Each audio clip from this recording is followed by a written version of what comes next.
Bonjour, je vais commencer un nouveau chapitre sur le stockage. Je suis Sofiane Mahatli, l'instructeur de cette session. Pour ce faire, je vais suivre le plan suivant. Donc, avant de étudier le plan de ce cours, on va voir ce qu'on appelle le but du chapitre. Donc, après avoir étudié ce chapitre, vous devez être capable de nommer plusieurs caractéristiques des différents systèmes de stockage. Vous devrez aussi décrire les différents types de disques durs les plus courants et les plus utilisés sur le marché actuellement. On va discuter aussi les différents types de disques optiques utilisés. On va aussi énumérer trois types euh, de systèmes de stockage aussi utilisés dans les infrastructures actuelles. Mais bien sûr, on va faire un petit résumé sur les alternatives de stockage pour un ordinateur personnel. Voilà.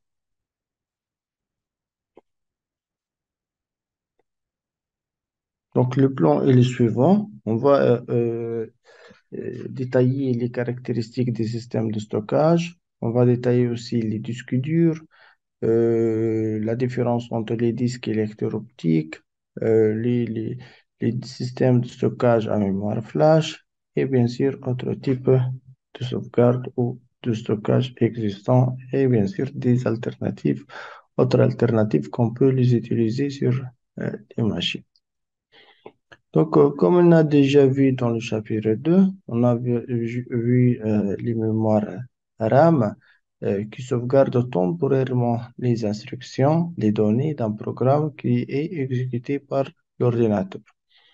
Donc, euh, les systèmes de stockage remplissent le rôle de sauvegarde. Donc, dans ce chapitre, on va étudier les différents types de systèmes de stockage et bien sûr, on va voir les systèmes de stockage sur les ordinateurs, essentiellement les disques durs, les disques optiques et ce qu'on appelle les mémoires flash. Les différents types de systèmes de stockage existants et bien sûr l'évaluation des alternatives si on a sur les systèmes de stockage des ordinateurs. Voilà. Donc, les supports de stockage sur un ordinateur, on a déjà vu, ce sont des entrées au système ou des sorties qu'on peut les considérer. Il y a par exemple les CD, les DVD, les flashs USB.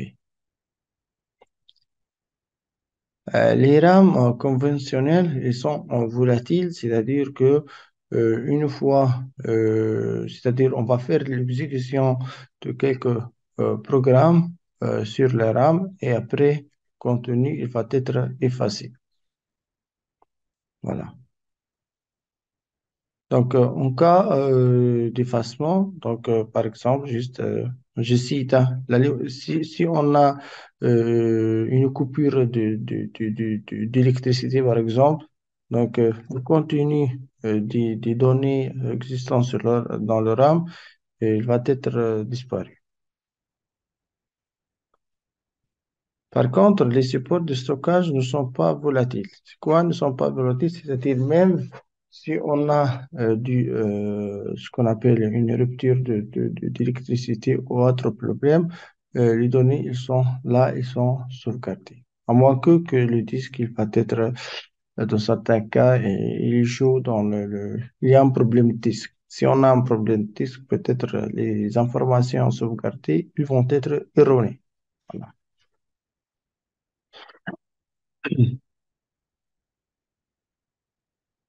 Donc, il y a les cas où il y a des ruptures ou des chutes, par exemple l'alimentation, il y a le périphérique de stockage, il est coupé, etc.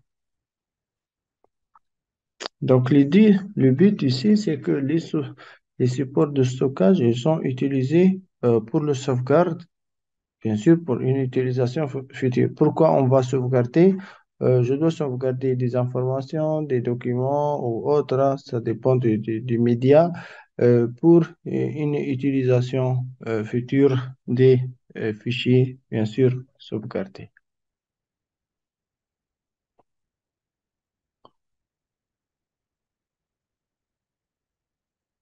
Voilà.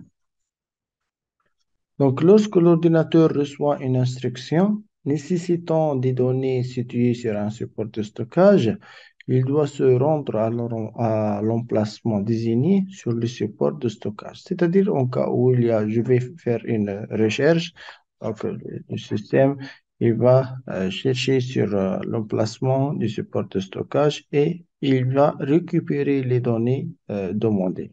Donc, cette procédure est appelée accès. Donc, il y a un accès aléatoire et un accès séquentiel. L'accès aléatoire est équivalent d'un accès direct. Signifie que les données peuvent être récupérées directement à partir de n'importe quel emplacement sur le support de stockage. Voilà. Un périphérique d'accès aléatoire fonctionne de la même manière qu'un CD ou un DVD. Voilà. Tous les périphériques de stockage, ils sont utilisés avec les ordinateurs aujourd'hui pour le quotidien, pour le sauvegarde quotidien de stockage et bien sûr, dans l'accès, il est aléatoire.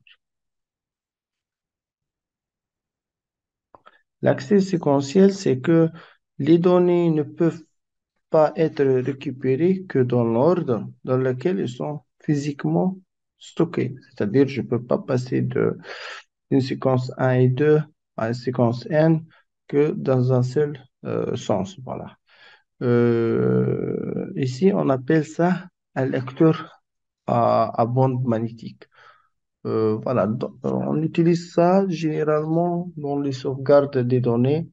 C'est-à-dire, si je vais faire des backups des informations, je peux le faire sur les bandes magnétiques qui est moins cher, hein. C'est pas trop coûteux. Voilà. Donc ici, le sauvegarde. Donc ici, qu'est-ce que je vais sauvegarder? Bien sûr, hein, ce sont des informations, ce sont des fichiers, des dossiers, voilà, qui sont répertoriés sur le système, des fichiers Word comme ça. Voilà.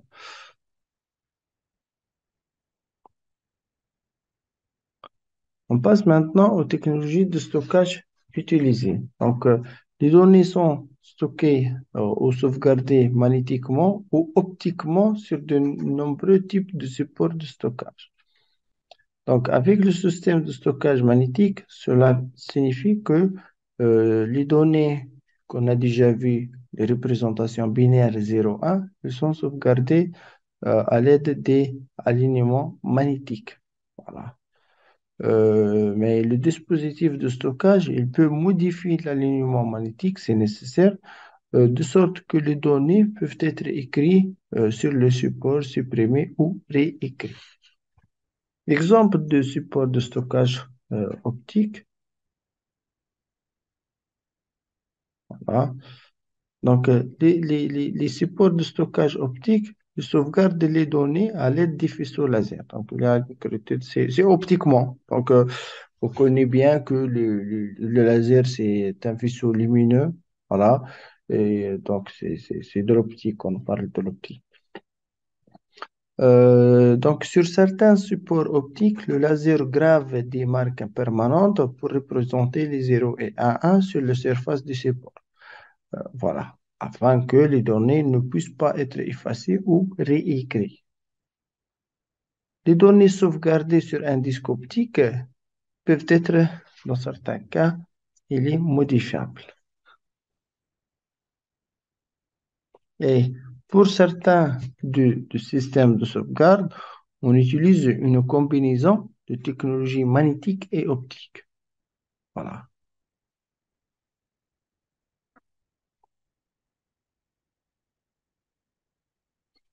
On passe maintenant au disque dur. Actuellement, tous les ordinateurs personnels sont équipés d'un disque dur utilisé pour la sauvegarde des programmes et des données et bien sûr des fichiers système, hein. Donc, lorsqu'on va installer le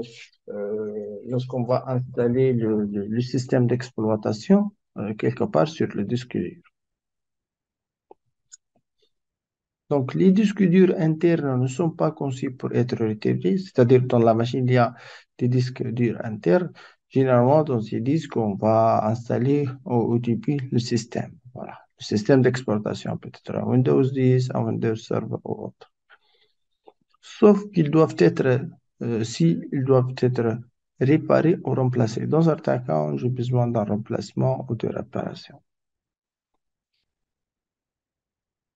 Mais il y a aussi les disques durs externes. Le but des disques durs externes, c'est que on va faire une liaison ou une connexion de ces disques via un port externe ou une connexion sans fil.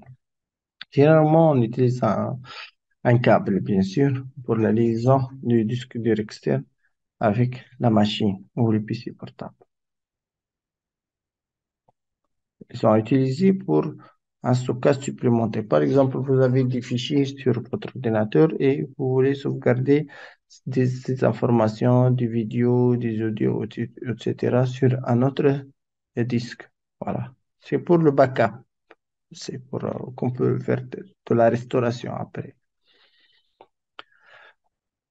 On peut aussi, les disques durs, ils sont également intégrés à d'autres produits au grand public. Voilà. Donc, les disques durs internes et externes sont aujourd'hui disponibles avec cryptage intégré qui crypte automatique toutes les données sauvegardées sur le disque dur. Voilà. Dans certains cas, pour des raisons de sécurité, qu'est-ce qu'on va faire? On doit crypter les données, c'est-à-dire chiffrer les données. Et bien sûr, je vais limiter l'accès pour les gens qui sont autorisés à accéder sur les informations de mon disque à travers un mot de passe ou une empreinte digitale.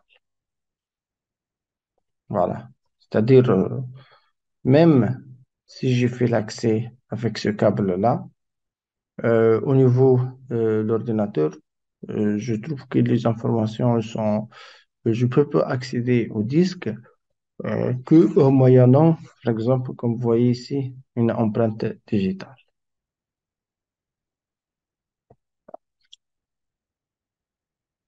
Donc, on distingue différents types de disques durs magnétiques et des disques qui s'appellent SSD, Solid State Drive. Donc, les disques durs traditionnels, ce sont des disques magnétiques avec des têtes de lecture-écriture et un mécanisme d'accès aux informations, bien sûr. Et donc, le dispositif de lecture-écriture, dans la lecture, on va graver des informations sur le disque et dans la lecture, je vais accéder aux positions de ces informations pour faire une lecture bien déterminée. Voilà. Pour les lecteurs SSD, on appelle ça semi-conducteur ou solid state. C'est un nouveau type de disque. Il utilise la mémoire flash pour sauvegarder les données. Par contre, si je fais une comparaison entre les deux, c'est que les disques durs magnétiques sont actuellement moins chers et sont disponibles dans les capacités plus importantes que le SSD. Le SSD se développe rapidement, voilà, c'est-à-dire la vitesse. Et dans certains cas, le SSD, même avec sa capacité faible, on doit le choisir. Pourquoi? Parce que toujours la vitesse, il est cruciale. Elle est très importante ici. Donc, la technologie basée sur le SSD, elle permet de fonctionnement rapide, une consommation d'énergie réduite, mais une résistance accrue au choc. Mais c'est un peu cher, hein. Faut quand même, il y a le prix, voilà. Donc, ici, la surface du disque. Particules alignées dans un sens représenter les zéros, les autres sont les 1. Et là, c'est la tête du lecteur. Voilà un exemple des disques magnétiques. Voilà, un disque dur de 5 pouces situé à l'intérieur d'un ordinateur portable. Il y a les disques durs ici. Il y a la tête de lecture-écriture. Il y a l'arbre de montage, mécanisme d'accès. Et voilà. Pour le solid state, voilà, ce sont, bon, actuellement toujours sur les disques magnétiques. On appelle ici, ce sont les disques. Et ces disques-là, on le considère, sont des cylindres, cylindre un, 2, 3, 4. Chaque cylindre est constitué par 10 pistes. Vous voyez. Chaque piste, il est constitué par des secteurs. Vous voyez. Et on constitue chaque les secteurs sont, on peut former ce qu'on appelle des groupes. Et donc là, j'ai un piste numéro 13 du disque 1. Donc j'ai combien de disques ici? J'ai disque 1, 2, 3 et 4. Donc le numéro 13, donc je fais le compte comme ça. Voilà. Et là, combien tu peux calculer, par exemple, le nombre des secteurs ou des groupes déjà mentionnés.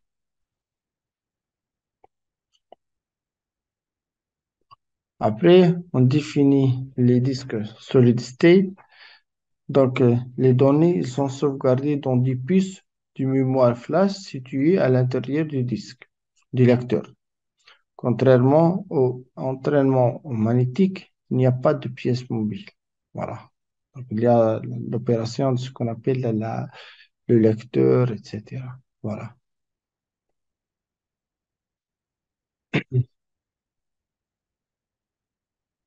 Il y a, bien sûr, la taille, il est importante. Il y a miniaturisation des tailles au niveau des compagnies ou des sociétés de fabrication. Donc, il y a la pleine taille du disque dur. Il y a disque dur portable magnétique. Il y a disque dur de type SSD. Oui. Les disques durs à l'intérieur d'un disque dur magnétique tournent continuellement à une vitesse comprise entre 5400 et 15 000 tours par minute. Le temps d'accès au disque nécessaire, c'est le temps total nécessaire à un disque dur pour lire et écrire les données. Donc, on a besoin des étapes suivantes, temps de recherche, délai de rotation des disques et temps de déplacement des données. Tout ça, il va influer sur la vitesse totale de votre disque. Donc, pour accélérer les performances, donc, dans certains cas, on va faire la mise en cache du disque est souvent utilisable. Donc, ici, on a disque magnétique et j'utilise un cache de disque de mémoire flash. La mise en cache du disque réduit également l'usure du disque dur. Voilà, dans les ordinateurs portables pour prolonger la vie. C'est-à-dire si j'ai du disque à mémoire flash, il va nous aider, bien sûr, à étendre la durée de vie de notre disque. Exemple ici, si je suis sur la machine Windows 10, sur mon computer, par exemple, ici, j'ai deux partitions. C deux points, D deux points, chacun a sa taille.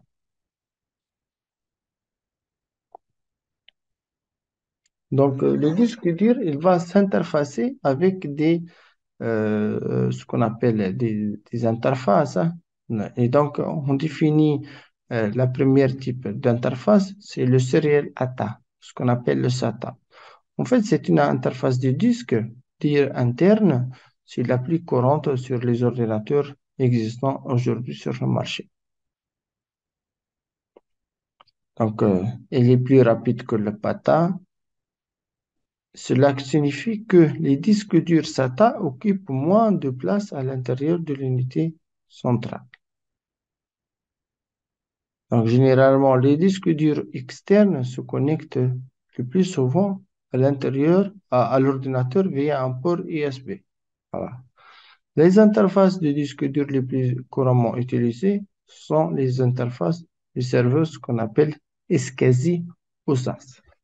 Bon, ici, il parle sur les serveurs, hein, parce que les serveurs, ça diffère un peu hein, par rapport aux machines standards.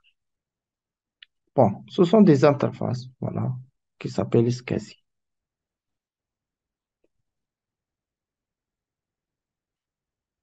On a déjà vu presque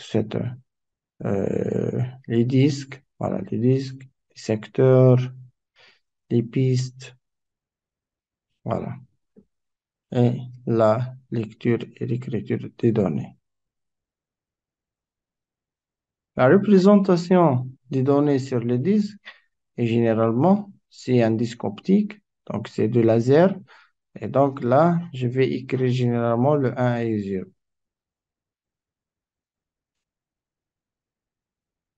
Voilà. Les zones du disque qui ne sont pas définies sont appelées terres.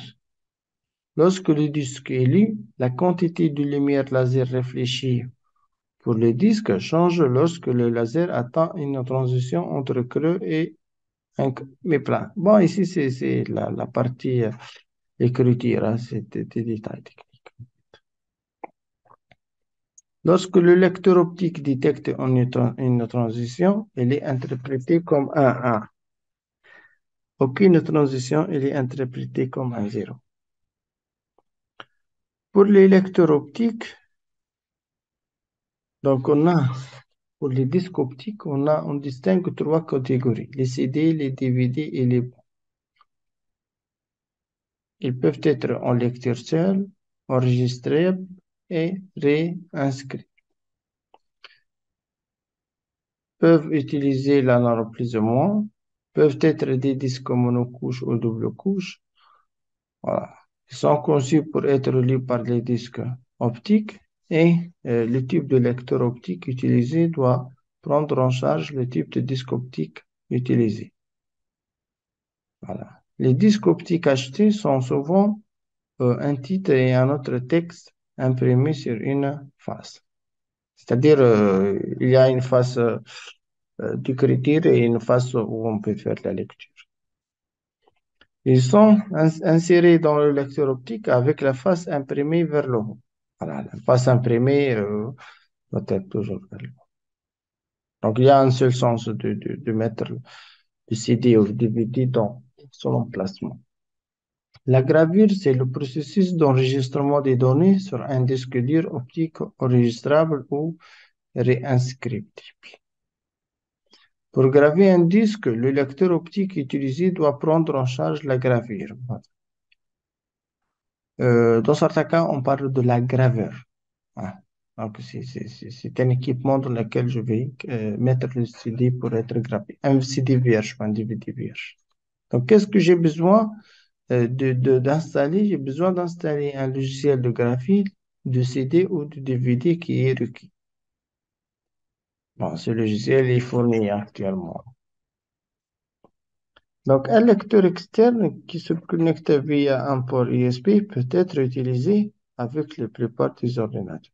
Voilà, cet exemple-là, la gravure. Voilà, la forme et la taille du disque standard, 4,7 pouces. Il y a le 3,1 pouces, il y a c'est la même taille. Et on passe à la partie type du disque, CD, DVD, bande. Donc, les CD, la taille, c'est-à-dire sa taille est aux alentours de 700 mégas. Les DVD, c'est à 4,7 gigas. Et les bandes, elles peuvent atteindre 100 gigas. Donc, on distingue les CD-ROM, les DVD-ROM et les bandes, ce qu'on appelle Blu-ray disques. Les disques CD-ROM et les disques DVD sont des disques optiques en lecture seule, sont préenregistrés avec des produits commerciaux. Les disques BD-ROM sont disponibles pour le contenu haute définition. Exemple des vidéos ou autres. Si le disque il est en lecture seule, c'est-à-dire que les données elles ne sont pas modifiables. C'est-à-dire qu'on ne peut pas ni le effacer, ni le modifier, ni ajouter. C'est juste en lecture seule. Voilà. Comme étant un livre. Les disques optiques enregistrables, parfois appelés disques à écriture unique, peuvent être écrits, mais les disques ne peuvent être effacés ni réutilisés. Voilà. Les CD enregistrables sont appelés disques CDR. Ils sont couramment utilisés pour sauvegarder les fichiers, envoyer des fichiers volumineux. Les DVD, simples couches, sont appelés disques DVD et qui peuvent être utilisés à des fins similaires lorsque l'avantage d'espace de stockage est nécessaire. Il y a les DVD enregistrables qui sont double couche appelés DVD-R ou DVD-R. Voilà.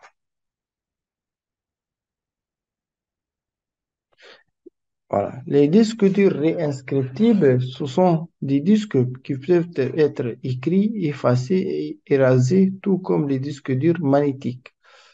Voilà, c'est CDR, DVD-R, read-write. Voilà, le W, c'est DVD-RAM, on appelle ça. Voilà. Pour écrire, effacer ou écraser les disques optiques réinscriptibles, la technologie de changement de phase est utilisée. Les mémoires flash intégrées. Ce sont des dispositifs pour le stockage avec des tailles bien déterminées. On le trouve généralement dans les tablettes où il y a un espace de stockage qui contient 64 gigaoctets, mais il y a d'autres mémoires flash intégrées qui sont vendues sur le marché. Exemple, le SanDisk ici, c'est 64 gigas, mais il y a d'autres brands sur le marché. Il y a par exemple ici un emplacement pour faire des lecteurs multicartes USB, des cartes compactes, des clés USB, des adaptateurs micro SD, des lecteurs micro SD, des cartes numériques, des photos. Voilà.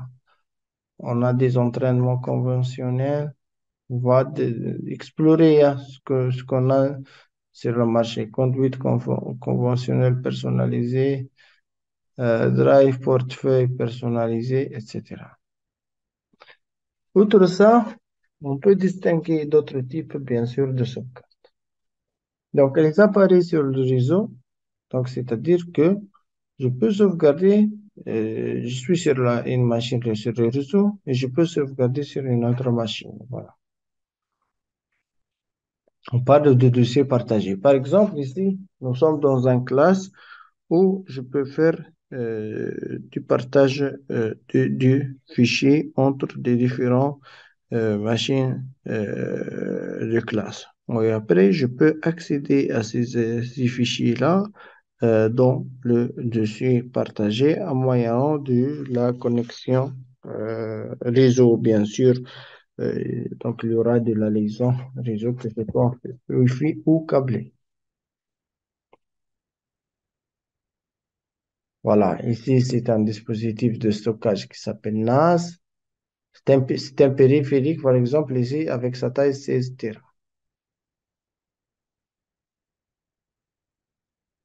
Mais on peut faire des sauvegardes sur le cloud, par exemple, sur SkyDrive.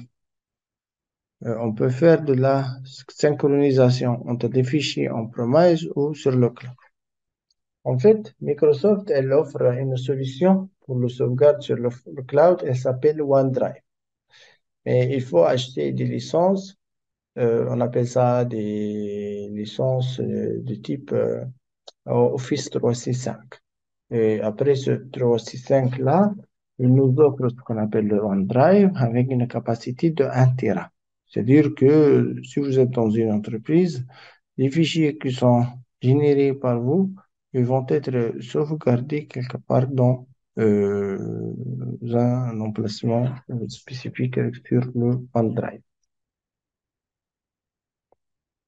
Il y a des cartes à puce. Voilà, les cartes à puce ce sont des connexions à ordinateur via un lecteur et carte à puce à contact. Il y a des cartes pour l'achat, il y a des accès sécurisés, il y a, on peut acheter un accès à un métro, il y a des cartes à puce qu'il y aura aussi de la mémoire qui est sauvegardée. Il y a le stockage holographique, c'est toujours dans le domaine de l'optique, hein. Donc, il y en a du laser, il y a de le modélateur d'espace, le support de stockage et un détecteur. Donc, on a comment ça fonctionne le stockage holographique. Donc, on va générer un faisceau laser pour écrire et lire les données. Donc, le faisceau il est divisé en deux faisceaux, un faisceau de référence et un faisceau de signal. Et après, on a les données sont converties en hologramme. Donc ici, c'est comme étant ce qu'on appelle un hologramme qui va sauvegarder les faisceaux dans un support de stockage. Lorsque les données peuvent être lues, elles sont projetées dans un détecteur pour la reconstruction. Donc, exemple ici, il va te donner un cartouche calligraphique et des lecteurs holographiques existants sur le marché. Mais il y a tout ça, surtout si on travaille dans en monome, mais personnellement, en mode personne. Mais si je travaille pour le corporate, pour les entreprises, donc je dois penser à établir une solution commerciale en se basant, par exemple, sur les baies de stockage, par exemple, d'INAS, c'est pour les baies de stockage du type NAS. Voilà, donc on a des disques de stockage, par exemple, il y a 240 disques, c'est ce qui forme ce qu'on appelle la baie de stockage, et avec une capacité de 400 octets. Après, dans le système de stockage, on définit des technologies, ce qu'on appelle RAID, Redundant Array Independent Disk. Le RAID, c'est quoi? C'est-à-dire que j'ai au moins deux disques et j'écris à la fois, par exemple, ici, sur les deux disques à la fois. Par exemple, j'ai une chaîne A, B, C, D, j'écris A ici, B ici, C ici et D ici. Mais dans certains cas, il y aura de la duplication. Ce que je vais écrire ici, il va être dupliqué ici. Il y a ce qu'on appelle le RAID 0, le RAID 1, le RAID 5, le RAID 6 et le RAID 10. Un autre type de RAID, voilà, miroir. C'est-à-dire ce que j'écris ici, il va être dupliqué là. Ici, c'est ce que j'écris ici, c'est-à-dire je vais écrire sur les deux disques. La première méthode, si j'écris sur les disques, sur les deux disques, il y aura un gain commun. Il y a un gain en termes du temps. C'est-à-dire, je fais une écriture en parallèle. Mais là, si ce disque-là, il est erroné ou il y a un souci sur le disque, je peux récupérer les informations à partir du disque 2. C'est ça la haute disponibilité. Exemple, ici, il y a les systèmes de bande magnétique. Juste un exemple. Mais bien sûr, il y aura des alternatives pour le stockage.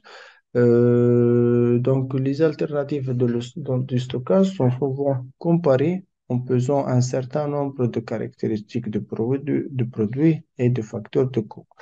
Certaines de ces caractéristiques de produits incluent la vitesse, la compatibilité, la capacité de stockage, la commodité et la portabilité de support. Voilà. Donc, généralement, il y a d'autres solutions hein, qu'on peut l'utiliser pour sauvegarder nos informations sur, que ce soit sur le cloud ou sur des baies de stockage externes. Donc, pour les lecteurs, souvent, on utilise des interfaces USB qui sont de type port USB également importants. La plupart des utilisateurs d'ordinateurs ont aujourd'hui besoin d'un disque dur, d'un type de lecteur optique enregistrable ou prescriptible et un lecteur de carte mémoire flash. Les utilisateurs, l'ordinateur d'aujourd'hui ont également besoin de moins d'un port USB libre pratique à utiliser pour des fins bien déterminées. Voilà, je vous remercie. Voilà, donc on va continuer sur un nouveau chapitre sur les entrées et sorties d'un ordinateur.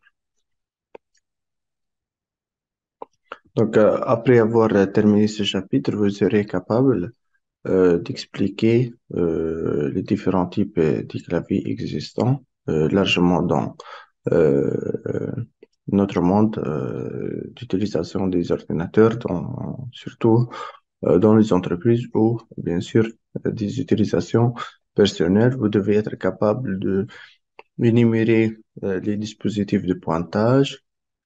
Vous devez être capable de décrire les objectifs des scanners et des lecteurs et bien sûr de les répertorier certains types de scanners et de lecteurs qui sont déjà utilisés aujourd'hui. Après, vous pouvez être capable d'expliquer la notion des appareils photo numériques et comment on peut les utiliser. Comprendre aussi les appareils qui peuvent être utilisés comme des entrées audio et les caractéristiques techniques d'un dispositif d'affichage et expliquer certaines technologies utilisées pour afficher les images. Et bien sûr, après, on va énumérer plusieurs types d'imprimantes et expliquer leurs fonctions, ainsi que identifier les périphériques matériels généralement utilisés pour la sortie audio.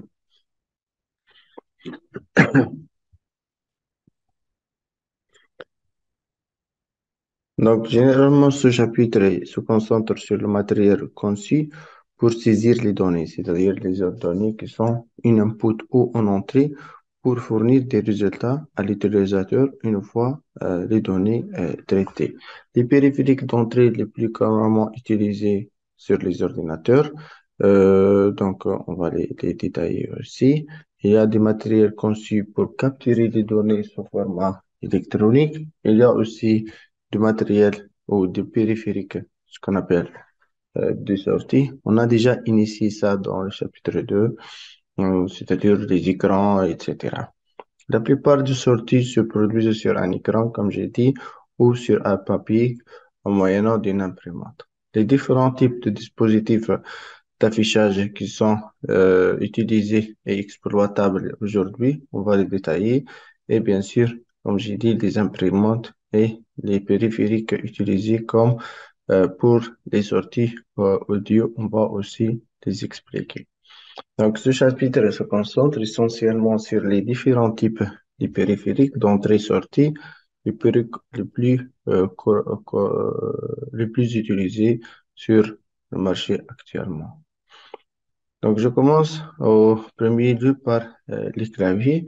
Donc, les claviers, c'est quoi? C'est un ensemble, c'est un panel comme ça, qui est constitué par plusieurs touches. Vous voyez, il y a des touches de contrôle, des barres d'espace, si vous voulez faire un espace, les touches majuscules, c'est-à-dire ou minuscule. Voilà, par défaut, c'est minuscule, mais je fais la touche majuscule dans certains cas. La touche directionnelle pour balayer, la touche entrée pour revenir à la ligne.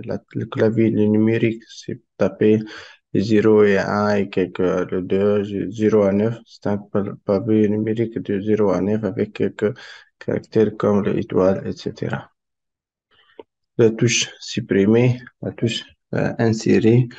Voilà, la touche du verrouillage du majuscule, etc. Quelques exemples des claviers existants. Donc, il y a le clavier reluisant, le clavier à l'écran, le clavier audio. Pour les souris, voilà, les souris traditionnelles. Elle prend en charge le pointage, les clics et le défilement. Défilement avec ce rouleau. Il y a deux boutons à gauche et à droite. Généralement à gauche pour saisir, c'est-à-dire sélectionner, Et à droite, il va vous donner sur la fonctionnalité choisie un menu avec lequel je peux choisir plusieurs fonctionnalités à faire, bien sûr. Il y a des souris tactiles, voilà d'autres types, hein. Donc ici, je peux faire des clics sur à gauche, clic à droite, double clic pour le choix, glisser, déposer, c'est-à-dire comme ça, hein, glisser. Il y a la molette pour le défilement, glisser, appuyer. Voilà. Ce sont les touches, les tâches qu'on peut le faire avec la souris actuellement, qui sont possibles. Voilà. Il y a les stylos aussi. Ce sont des entrées, en fait, ordinateur à stylet et appareil mobile. Donc, il y a des stylos, des téléphones intelligents, des smartphones, il y a des stylos. Il y a des ordinateurs et des tablettes. Il y a des ordinateurs de bureau. On utilise des stylos pour des écrans, disons, tactiles. Voilà. Donc, ici, c'est les formulaires à remplir. Voilà. Soit avec un stylo à la main ou avec l'ordinateur, avec un stylo numérique, c'est-à-dire. Les systèmes d'écriture numérique, ah, il y a beaucoup, hein. Donc, il y a des tablettes comme ça, donc et des stylos spécifiques pour faire. Voilà.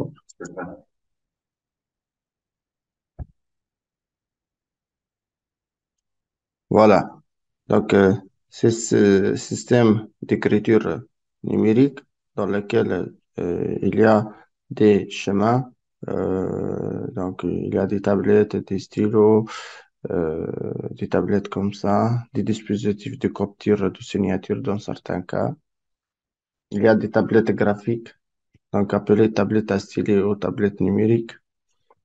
Il y a aussi les tablettes tactiles plates utilisées conjointement avec un stylet numérique qui sont généralement connectés à un ordinateur via un port USB connexion sans fil et il peut être utilisé pour envoyer des commandes à l'ordinateur.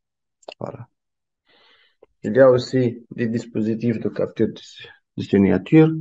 Voilà, donc c'est un autre type de périphérique d'entrée, de stylet et de périphérique de capture de signature. Donc, ces signatures-là, ces appareils-là se trouvent généralement aux caisses pour enregistrer les signatures, pour faire des autorisations d'achat par des crédits, des cartes de crédit bancaire. Et les entreprises de services peuvent également disposer d'un tel dispositif pour la capture de signature et pour enregistrer la signature d'autorisation. Il y a aussi des écrans tactiles, voilà. C'est-à-dire, on peut faire des touches à la main, voilà. Soit des tablettes, des ordinateurs portables ou des écrans séparés.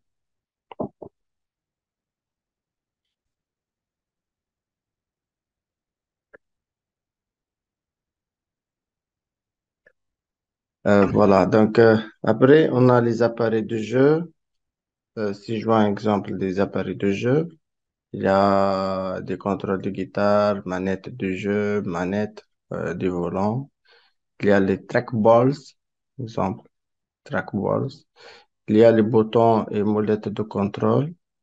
Les appareils grand public tels que les lecteurs multimédia numériques portables, les appareils GPS, les appareils de jeu portable, ils utilisent des boutons et des molettes de commande spéciaux. Voilà. Il y a aussi des tablettes tactiles. Voilà. Maintenant, on passe à la partie scanner. Donc, les scanners c'est un moyen pour enregistrer les données directement dans un ordinateur. Voilà. Il capture les données à partir de son euh, document source. Voilà, c'est la capture, par exemple, à partir d'un code à barre. En fait, un scanner, c'est quoi? C'est un appareil optique qui capture l'objet, l'image d'un objet sous forme numérique. Puis, il transfère ces données à un ordinateur. C'est-à-dire, le but, c'est quoi? C'est la numérisation.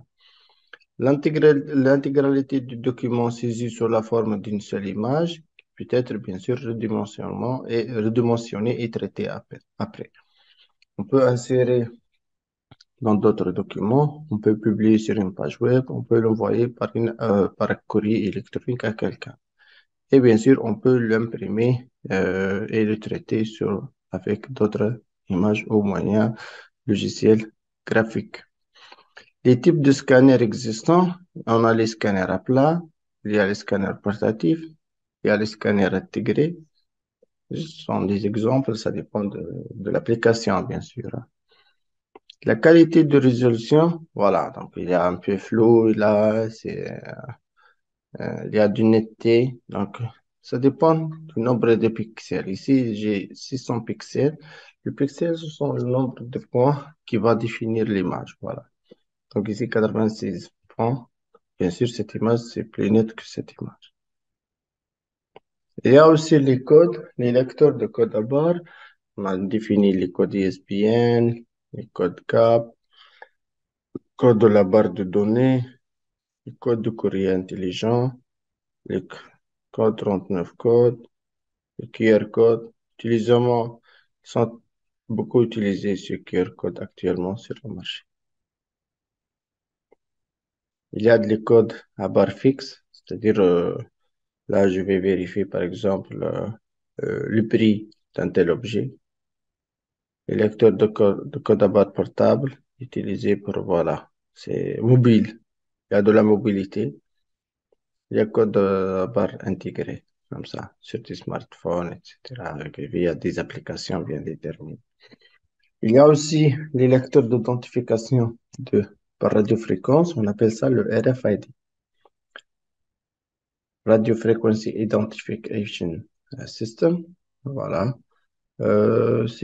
C'est à base des étiquettes, voilà, et un circuit RFID ou puce à antenne avec lequel je peux faire l'identification. Généralement utilisé pour le suivi des inventaires dans les billetteries, dans le paiement mobile et pour les sécurités des frontières. Par exemple, je vais déterminer la plaque de l'image de cette voiture, donc avec des lecteurs RFID et qui va sauvegarder les informations dans une base de données. Il y a aussi des lecteurs de marque optique ou OMR, comme ça. Il y a des dispositifs de reconnaissance optique des caractères OCR. Voilà, c'est pour le lecteur des caractères. Voilà.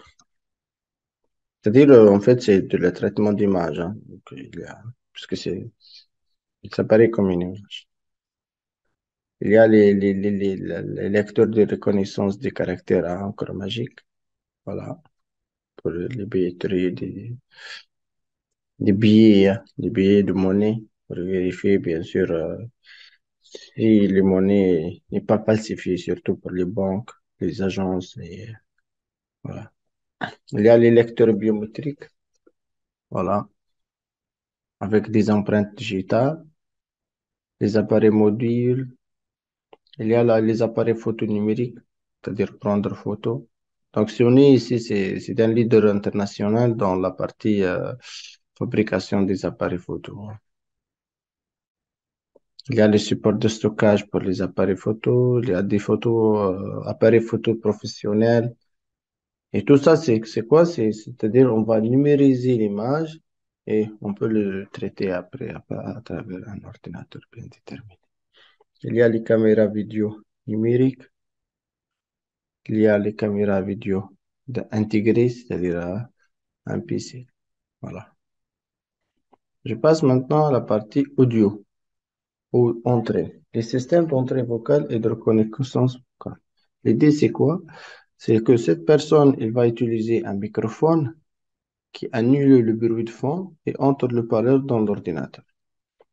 Dans la machine, il y a un convertisseur analogique parce que ici, cette image ou cette personne, voilà, même moi, maintenant, je suis en train de parler, mon son, il est de type analogique.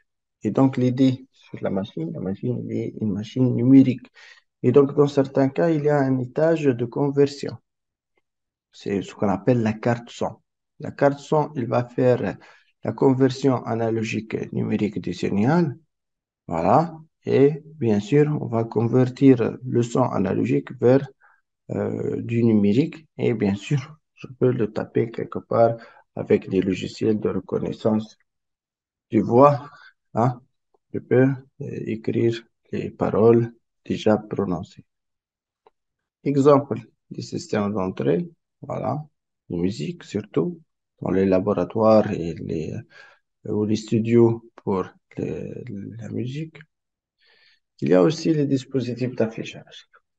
Les dispositifs d'affichage connus, donc on a des ordinateurs portables, on a des lecteurs électroniques, des appareils mobiles, on a des cadres photo numériques, il y a les systèmes d'affichage numérique, voilà.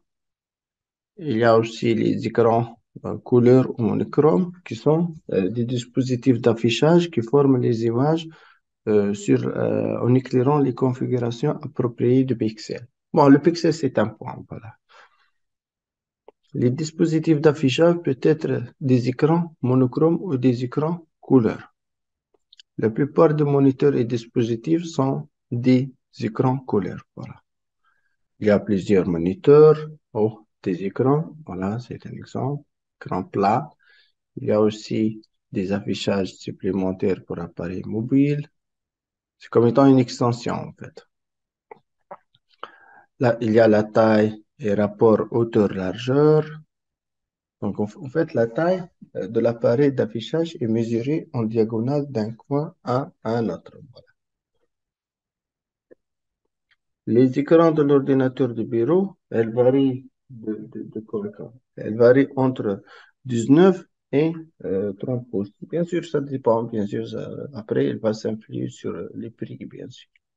Les écrans des ordinateurs portables, elles varient de la valeur 14 pouces à 19, à 17 pouces. Et même, il existe le cas de 19 pouces. Hein. Et il y a aussi les écrans de notebook, 10 pouces, c'est un peu plus petit. Il y a les écrans des tablettes multimédia entre 7 pouces et 10 pouces. La résolution des écrans, l'écran est un dispositif d'affichage qui est divisé en fines grilles de minuscules pixels, sont des points. Le nombre de points ou pixels utilisés par un écran d'affichage détermine la résolution de l'écran qui affecte la quantité d'informations pouvant être affichées sur l'écran en une seule fois. Sur les ordinateurs Windows, les options d'affichage sont modifiées à l'aide de panneaux de configuration.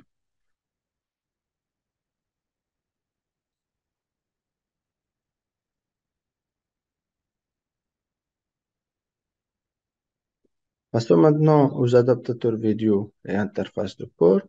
Ici, sur la carte mère de l'ordinateur, on a ces interfaces-là. Il y a ce qu'on appelle le VGA, ce port-là.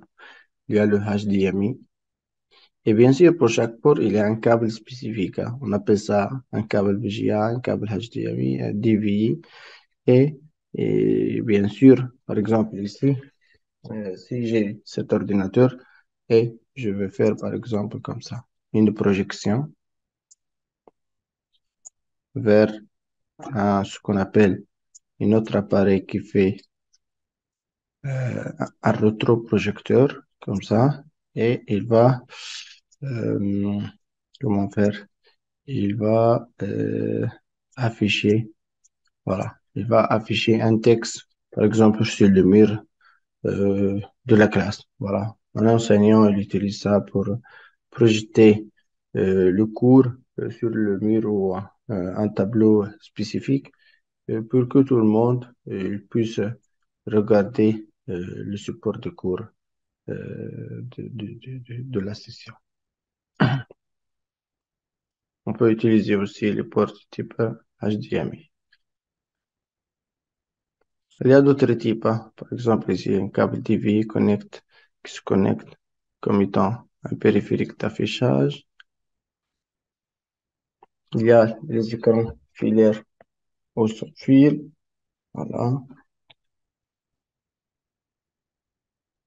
Il y a des affichages 2D versus des affichages 3D.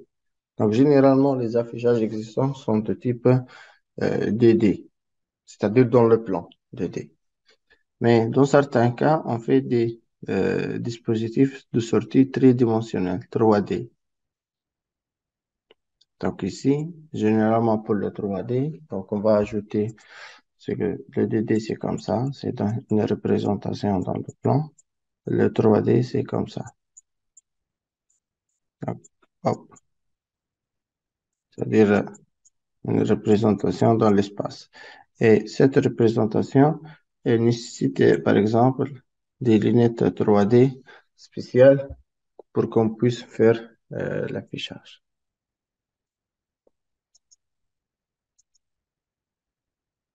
Certains écrans 3D ressemblent à des moniteurs conventionnels, d'autres ont une forme différente. Bon, il y a plusieurs produits sur le marché. Exemple ici d'un écran portable. Donc voilà, exemple, il y a l'écran, l'affichage est intégré dans le cadre en vert et je peux voir le contenu d'un smartphone ou Internet apparaît dans votre champ de vision. Donc, les caractéristiques de l'appareil sont les suivantes. Donc, les capacités tactiles de l'appareil. Donc, on peut le trouver sur les ordinateurs personnels, les kiosques au grand public, les ordinateurs portables ou les téléphones portables, les jeux, les tablettes multimédia ou autres, bien sûr, appareils grand public. Les écrans tactiles un grand écran tel que 55 pouces sont disponibles généralement dans les salles de conférence. Donc, ça dépend ici, ça dépend des applications qu'on va les choisir pour, bien sûr, les utiliser. Il y a des écrans à cristaux LCD généralement pour les télévisions, on utilise ça. C'est le LCD et le LED, en fait. Donc, le LCD, les écrans LCD utilisent un filtre de couleur composant d'un motif de sous-pixels rouge, vert, bleu pour chaque pixel. Voilà. La technologie LCD la plus récente, on appelle ça IPS. Voilà. Il y a, comme j'ai dit, une autre technologie qui est base OLED. Actuellement, on utilise ça souvent sur les écrans ou sur des appareils de télévision ou la technologie, ce qu'on appelle OLED. Et là, c'est des semi-conducteurs. Voilà. Et à la fin, je vais afficher des couleurs avec plus de netteté, rouge, bleu et vert. Exemple ici des stylos, OLED. Voilà. Il y a des affichages du modulateur interférométrique. C'est une technologie aussi émergente dans les modulateurs pour les écrans plats. Donc ici, il utilise la lumière au lieu de combattre les images. Les images sont lumineuses et éclairent même au plein soleil. C'est-à-dire ici que avec cette technologie, je peux faire de l'affichage en plein soleil, hein. Donc sans aucun souci, surtout pour les faire du marketing, etc. Sur les panneaux. Si vous vous souvenez, il y a des panneaux de publicité dans les rues comme ça, dans lesquels on affiche aussi quelques motifs pour les publicités, etc. Voilà, exemple des tablettes. Il y a l'affichage plasma. Le plasma, bon, c'est une technologie utilisée comme le LCD et le OLED. Bon, c'est un peu ancienne. En fait, c'est ancienne à LCD et OLED. Et voilà, peut-être elle est utilisée actuellement. On utilise aussi les projecteurs de données et multimédia. Voilà, les projecteurs de données conventionnelles. C'est pour faire la projection de quelque chose sur les murs, par exemple. Il y a des projecteurs Pico à partir des smartphones. Voilà. Passons maintenant aux imprimantes. Ce sont des dispositifs pour le tirage. Donc, voilà, exemple, on va faire du tirage papier. Voilà. Donc, c'est du tirage papier. Il y a, bien sûr, la couleur, elle est très importante. Soit un tirage qui va être fait avec en noir et blanc, mais il y a d'autres qui utilisent l'encre bleu, rouge, magenta, jaune, et bien sûr, là, c'est-à-dire un tirage en couleur. Voilà. Voilà, en moyenne, donc il y a du l'encre, hein. Donc on va euh, intégrer de l'encre, voilà. Et bien sûr, il y aura le mélange entre les différentes couleurs pour faire sortir le couleur souhaitée. La résolution d'impression, elle est très importante. Donc, on va fermer l'image à partir de ce qu'on appelle des pixels et le nombre de points par pouce, il affecte la qualité. C'est-à-dire, tant que j'augmente le nombre de points par pouce, le pouce, c'est quand 2,54, un pouce égale 2,54 centimètres. Si j'augmente le nombre de points par pouce, c'est-à-dire la résolution devient de plus en plus, c'est-à-dire améliorée. Et bien sûr, je trouve à la fin une bonne qualité d'image. Et bien sûr, une bonne netteté. Donc, les recommandations pour une résolution d'impression acceptable sont les suivantes. Donc, 310 pour des impressions à usage général. Pour les meilleures qualités, c'est environ 600. Pour les applications professionnelles, on augmente bien sûr cette résolution est 2400. Mais bien sûr, toujours le prix devient de plus en plus cher. Il y a aussi la vitesse d'impression est mesurée en pages par minute, c'est-à-dire à la minute combien je peux faire de tirage, combien de pages. Donc ici, la durée d'impression, parce que ces paramètres sont très importants, hein, surtout pour les personnes qui vont faire le choix dans l'achat du matériel informatique. La durée d'impression d'un document dépend de l'imprimante utilisée et de la résolution d'impression sélectionnée. La quantité de mémoire à l'intérieur de l'imprimante et bien sûr les vitesses courantes des imprimantes, aujourd'hui actuellement entre 15 et 65 pages par minute. Donc, il y aura des imprimantes personnelles et les imprimantes pour le réseau. C'est-à-dire une imprimante personnelle, c'est-à-dire on va l'insérer et l'installer pour une seule machine, c'est-à-dire exploitable par une seule machine. Mais dans certains cas, j'ai besoin d'une imprimante dans les réseaux. C'est-à-dire si je suis dans une entreprise, je ne vais pas acheter pour chaque utilisateur une imprimante séparée. Je vais acheter une seule imprimante partagée par tout le monde. C'est très important. Donc, ce sont des imprimantes conçues, comme j'ai dit, pour être connectées directement à un réseau domestique ou professionnel. Les options de connexion, donc les imprimantes personnelles se connectent à un ordinateur via une connexion USB, via une connexion réseau filaire ou sans fil. Voilà, c'est ça, il va nous aider dans la partie installation des imprimantes. C'est-à-dire parce que le dispositif d'entrée d'une imprimante, c'est quoi? C'est l'ordinateur. Donc, l'ordinateur, il aura de la connexion entre l'ordinateur et l'imprimante et il faut le fixer correctement. Exemple, il y a certaines imprimantes qui sont multifonctions, c'est-à-dire qui peuvent être utilisées comme imprimante, comment dirais-je, des scanners, voilà, ou autre, ou photocopie. imprimante noir et blanc, personnel, il y a imprimante couleur pour les entreprises, quoi. Vous voyez, c'est plus professionnel. Il y a des écrans tactiles, etc., des bacs ici.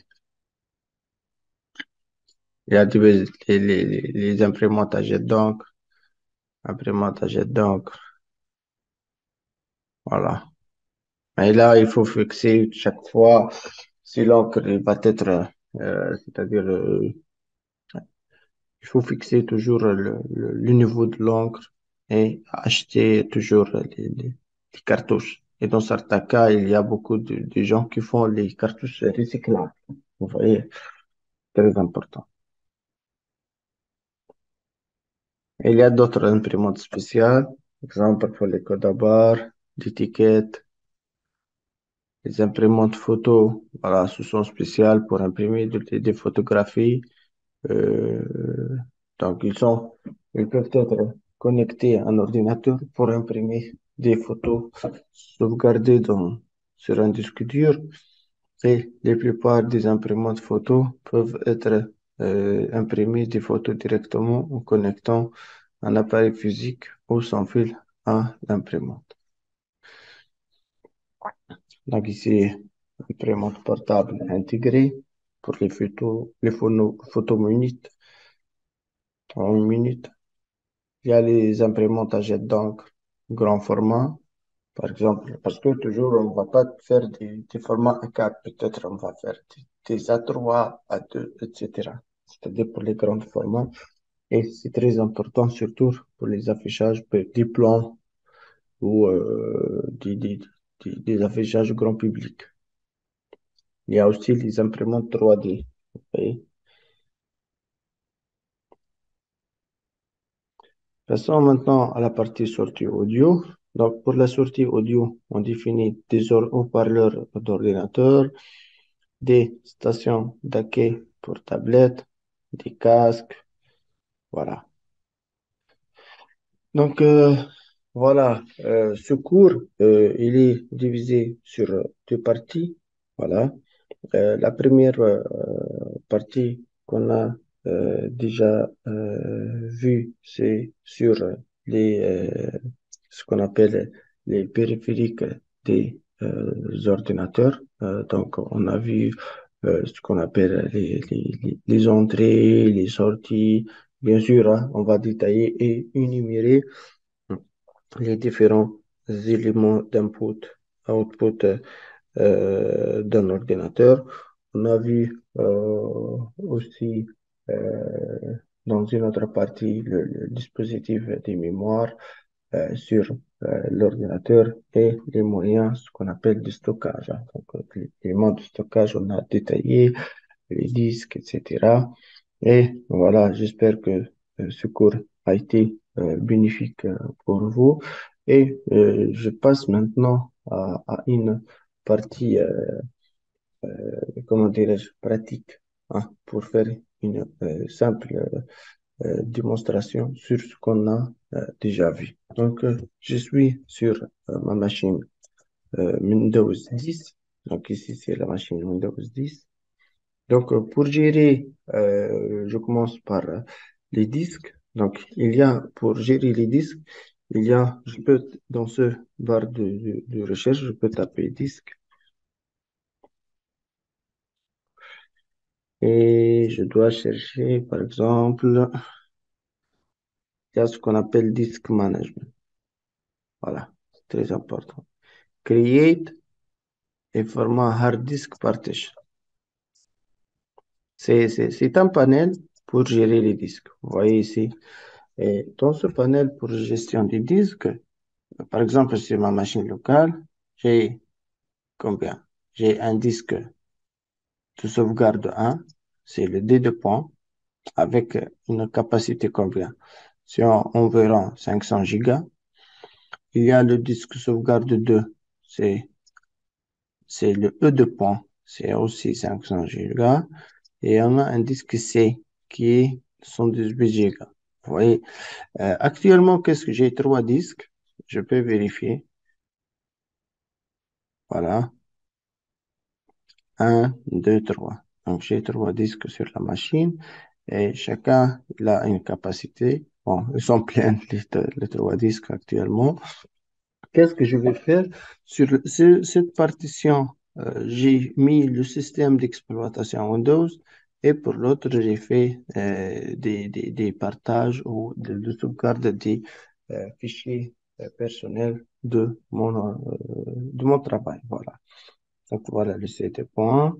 Dans ça, qu'est-ce que je peux faire ici? Donc, je peux, par exemple, ouvrir, je peux explorer, vous voyez, je peux voir les propriétés du disque. Voilà, je peux faire ce qu'on appelle un disque clean-up, c'est-à-dire vider parce que les espaces, surtout les fichiers, ce qu'on appelle temporaires. Par exemple, ici, je vais faire de clean-up de mon disque. Voilà. Donc, il va faire le clean-up. Il y a quelques fichiers. Ah, et voilà. Il va les supprimer tous. Vous voyez? Et comme ça, je peux minimiser les espaces, c'est-à-dire, dans mon cas, j'ai beaucoup un espace serré. Et donc, dans le but de minimiser cet espace ou d'avoir plus d'espace, je fais ce qu'on appelle le disque cleanup. Voilà. Je peux le faire aussi pour le disque 2.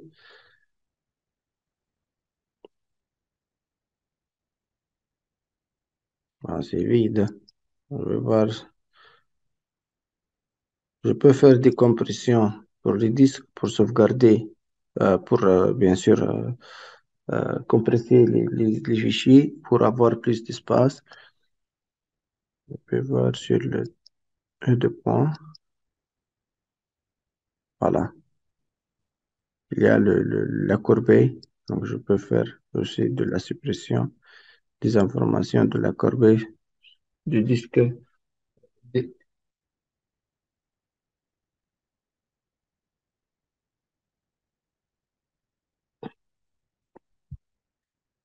Donc, on attend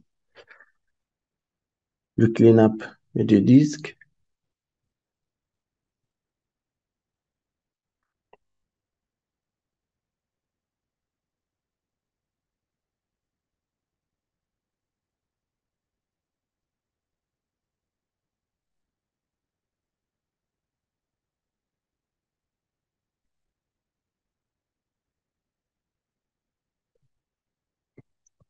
Peut-être, voilà.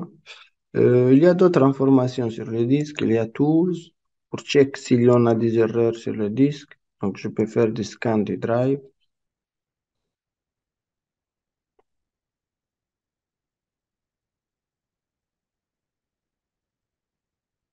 Donc, il va faire vérifier l'état de votre disque.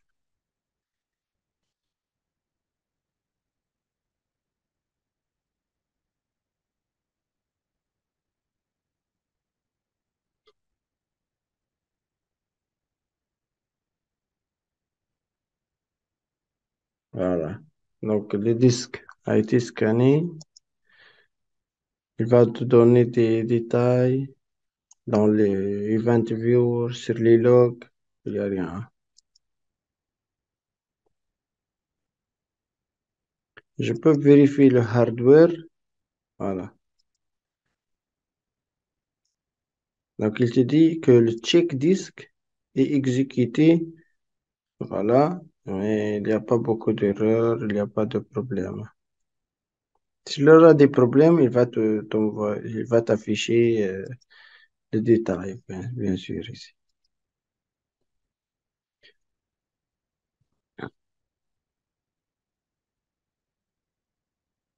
On a déjà vu que on peut partager le disque. Vous voyez ici que je peux partager le disque. Je fais un partage avancé. Voilà. Et j'ai dit, je vais partager ce disque. Et j'ajoute des permissions. Par exemple, quelles sont les personnes avec lesquelles je vais partager le disque? Je peux ajouter, hein, par exemple, J'ai un utilisateur, voilà, mais j'ai pas cet utilisateur. Dans certains cas, je dois ajouter l'utilisateur. Check name. Non, j'ai pas de cet utilisateur. Donc, il faut ajouter l'utilisateur correspondant et bon, j'ai fait tout le monde et je peux donner ce qu'on appelle des permissions. C'est quoi la permission? C'est-à-dire qu'est-ce qu'il va faire les personnes ou les utilisateurs avec lesquels j'ai fait le partage. Est-ce qu'il a un full control? Est-ce qu'il peut lire seulement? Est-ce il peut changer dans mon disque ou non? C'est très important. Donc ici, je peux faire tous ces deux-là, soit disallow, c'est-à-dire je donne pas la permission, sinon je peux faire de deny. Le deny ici, c'est-à-dire il n'y a rien. Vous voyez, c'est ni changer, ni contrôle, ni modifier. Voilà. Et je peux le donner en lecture seule. Voilà. Et vous voyez ici que mon disque, vous voyez le network path, c'est-à-dire si je suis dans un réseau, je peux ouvrir le disque des deux points avec ce schéma. Je fais un test local, si vous voulez. Je suis là. Et voilà. Vous voyez, je suis déjà dans le D deux points. C'est-à-dire, maintenant, c'est pas je suis dans le réseau. Vous voyez, dans le réseau. Et voilà, dans le réseau. Et j'ouvre le dé de points dans le réseau. Voilà. Il est partagé. Voilà. Est-ce que je peux modifier? Je peux, par exemple, créer. Qu'est-ce qu'il dit? Voilà. Unit permission. C'est-à-dire que j'ai pas donné la permission à l'utilisateur de modifier le dé de points. J'ai donné l'utilisateur comment? Il est en lecture seule, c'est-à-dire en read only, c'est-à-dire je peux lire, mais je peux pas modifier. C'est très important. Et donc, vous pouvez refaire cette tâche, bien sûr, ici en modification ou en écriture. J'essaie de créer, vous voyez, j'essaie par exemple de créer un, un fichier. Voilà. Vous voyez, est-ce que je peux modifier? Est-ce que je peux modifier quelque chose? Non, je ne peux pas écrire dans un fichier Word. Et c'est très important. C'est-à-dire que je peux partager, par exemple, avec vous un document sur le réseau ou des fichiers sur le réseau, mais en lecture seule. C'est-à-dire l'étudiant, il va lire les cours et il n'est pas capable de ni modifier ni changer dans ce cours principal. Très important. Est-ce que c'est clair? Essayez, s'il vous plaît, de refaire tout ça. Il y a, comme j'ai dit, le disque. Mais sur ce disque, si on a d'espace supplémentaire sur le disque, je peux étendre. C'est-à-dire, vous voyez ici, Extend Volume qui est grisé. Voilà. C'est-à-dire que si j'ai plus d'espace sur si par exemple, je- j'ajoute un disque virtuel ou un autre disque physique, je peux par exemple étendre le CD point sur le disque physique ou le disque virtuel. Et comme ça, il devient par exemple ici combien? C'est 118 gigas. Il devient par exemple avec la taille allouée qu'on va l'étendre. C'est très important. Et à partir de cet espace, je peux gérer les disques, bien sûr, je peux changer le drive de E de point à une autre lettre. Voilà. Je peux modifier. Je peux le formater aussi. Vous voyez, je voulais formater, c'est-à-dire effacer toutes les informations et mettre à la place des zéros. C'est ça le formatage. Je peux le supprimer. Voilà. Je peux faire beaucoup de choses, hein. La sécurité aussi. comme j'ai dit, voilà, la sécurité pour le partage, modifier, read et execute, read only, write, et tu peux ajouter l'utilisateur convenable. Il y a aussi des tools pour faire des checks. Euh, on peut faire aussi voir les quotas, le partage et beaucoup d'autres fonctionnalités sur le système.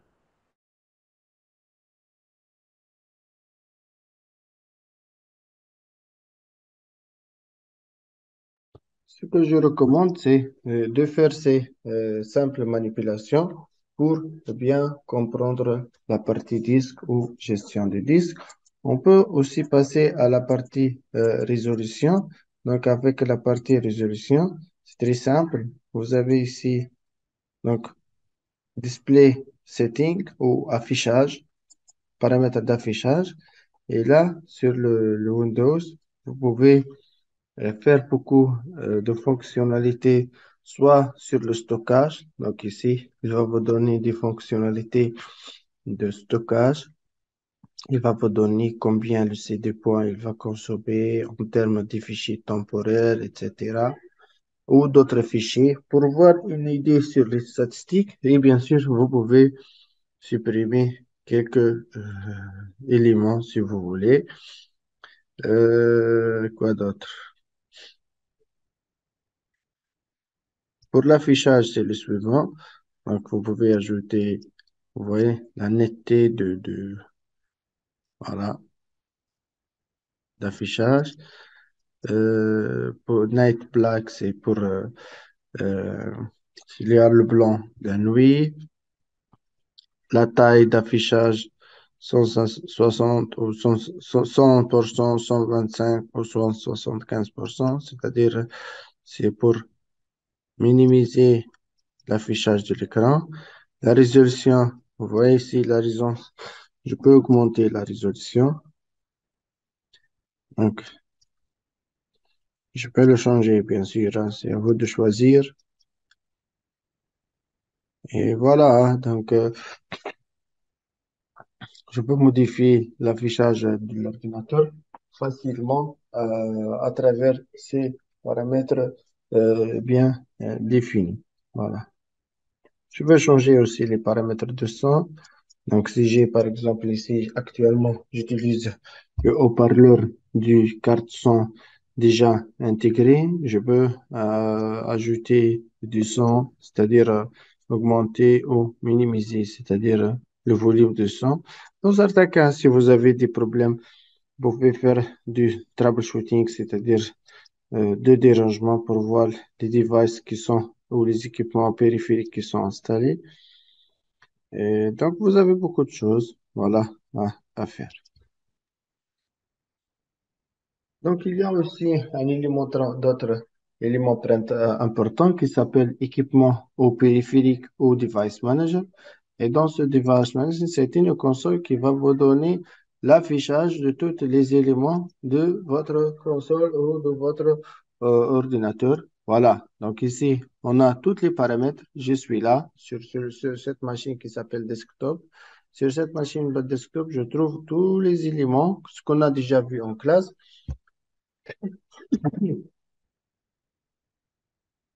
Donc,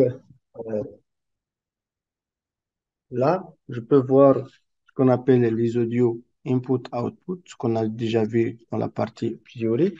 Donc, pour les audios input-output, on a des haut-parleurs, des microphones, il y a des batteries pour l'alimentation, il y a aussi du Bluetooth. Voilà, c'est de sans fil pour ça. Il y a des caméras déjà intégrées. Il y a des computers ici. Il y a des disques durs, ce qu'on a déjà vu. On a deux disques ici qui sont sur cette machine. Il y a deux disques. Il y a les paramètres d'affichage, des adaptateurs d'affichage. Il y a de l'électronique ici. C'est du firmware. Il y a les claviers. Voilà le clavier de mon ordinateur. Il y a le souris. Donc ici, le mice. il y a l'écran. Voilà, c'est l'écran d'affichage que vous êtes en train de le revoir. Il y a aussi les cartes réseau, c'est pour le câblage. Bon, il y a beaucoup de cartes réseau parce que j'ai installé. Mais le plus important ici, il y a les cartes réseau. Vous voyez ici, wireless, c'est sans fil. Et on a des cartes réseau Ethernet, c'est le câble. Donc, c'est un câble RJ45. Mais le reste, ce sont des cartes virtuelles, en fait. Il y a aussi pour l'imprimante. Donc, je peux installer ce type d'imprimante dans pour l'affichage ou pour le tirage. Et voilà, les printers en file d'attente. Il y a les imprimantes que je peux l'installer. Ici, c'est le paramètre du processeur. De mon processeur sur le CPU, c'est i7 2,2 GHz. Voilà, on a déjà vu le chapitre sur le processeur. Il y a aussi les paramètres software. Voilà, les softwares pour les différentes imprimantes ou autres, hein. Donc, on a besoin d'installer des logiciels. Il y a aussi euh, pour les cartes son et audio. Voilà, c'est type Realtek, etc. Il y a pour le stockage des contrôleurs de stockage SCSI.